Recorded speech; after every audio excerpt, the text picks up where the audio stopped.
So I've had this piece on my wall for the last couple of weeks,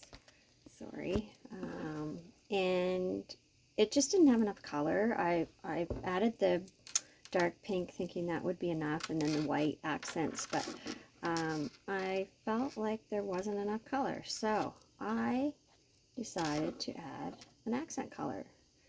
I cut a little strip of fabric that has some green in it. You can see, turn my light a little bit so you can see better.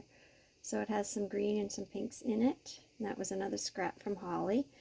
And I've added that as an accent along the top, and then I put some more down in the bottom, and I think that looks so much better. So now I think my tree needs some leaves, so I just cut one to show you. So here's one little leaf, and I'm going to cut a bunch of those and then just attach them.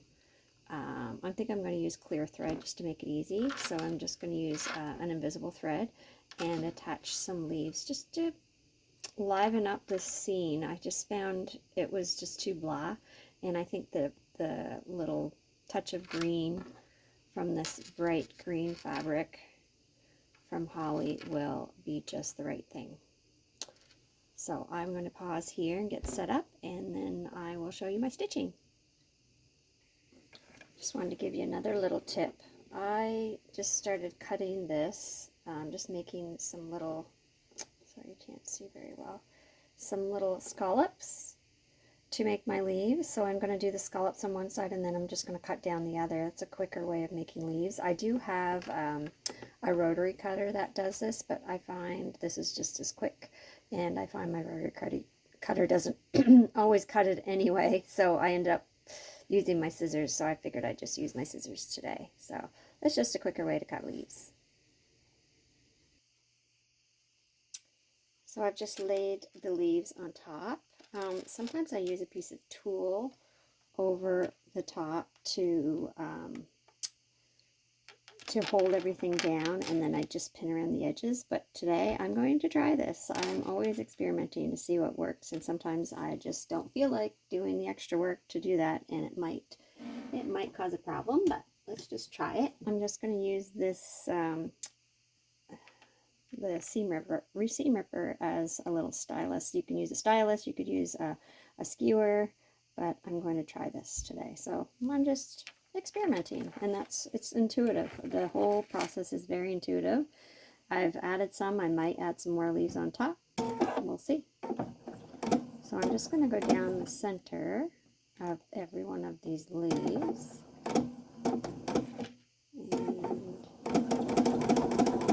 You can see it's not working. My leaf is up here. So I am going to have to add some tulle. So I'm going to go grab some tulle that kind of blends in with the background, and I'll be right back. So what I usually do is I just lay the tulle down onto my piece to see, oh, is that going to blend in with the background? This is pale yellow, is going to. So I will cut a piece of this and show you how I pin it on. So here it is. I've put a couple little leaves fallen on the ground as well on one side.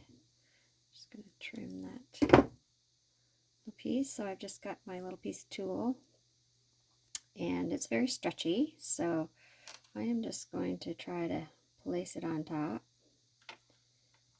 and put a couple of pins around just to hold it on and to kind of anchor it so it doesn't move around once I start stitching. We'll just have to be careful of the pins when we're stitching. And I see it's not quite wide enough. Sometimes you can stretch it. I just stretched it over a bit.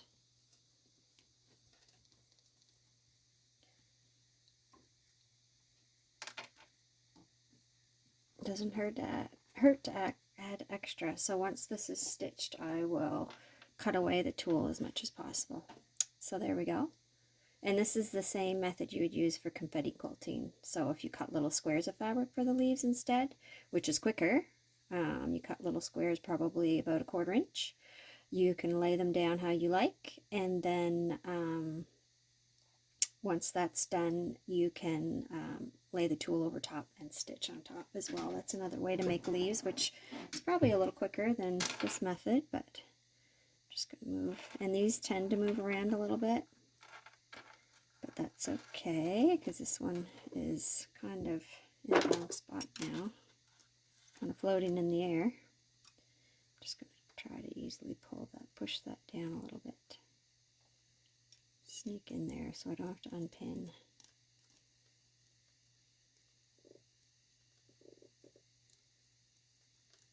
Which is not really cooperating with me.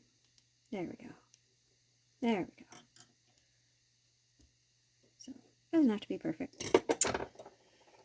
Okay, I'm going to set up the stitch. Third time's a charm. Oh, it is a charm. Whoops.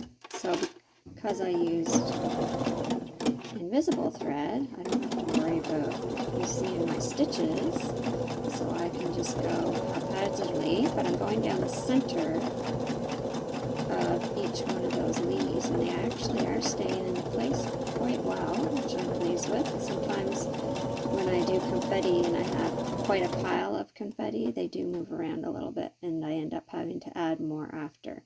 So if I finish this and I don't quite like the look of it, I want to add more, I can just lay more down and put another piece of tulle down. I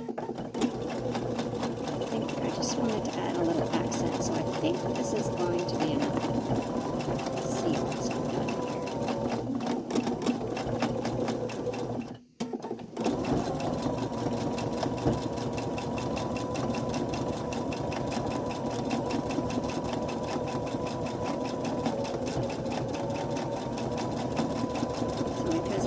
Center, it kind of looks like a vein if you look up close, a vein in the leaf. And I think I got them all except for these two down here. So I'm just going to pick up and put it back down.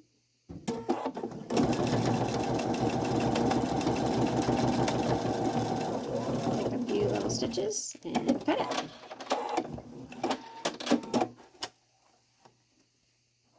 So there you have it. Now I'm just going to take my pins out and I will pull up the tulle. So I'm going to readjust here for you. So here it is close up, and I have all this extra tulle laying here. And believe it or not, I would actually save this piece of tulle to add as an accent, because once you bunch it up, it can add a little bit of color to a piece. So for example, if I wanted to add it here, I could just kind of add it here, and it does add a little bit of an accent color. So I know it's crazy. I keep everything. But I have a little basket beside me that has tiny little scraps in it, and if I'm making a new piece, sometimes I'll go into that first once I place my major fabrics, just to see if there's any little accent pieces I can add. That's how I get the wide range of materials that I use. I just add every little scrap I can to add more interest.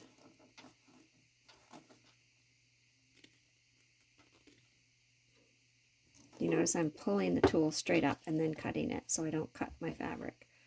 There you go. You can't even see where the tulle is. So now I'm happier with my piece. I've got it signed. I've got a little accent of the green.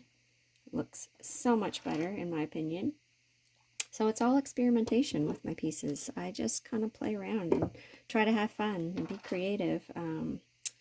When we are kids, we are less fearful of experimenting, and when I think of how much fabric I've used, what risk am I taking except my time? Like, I'm taking some time to experiment, and usually end up with some pretty fun pieces by doing it this way, instead of trying to plan it all out.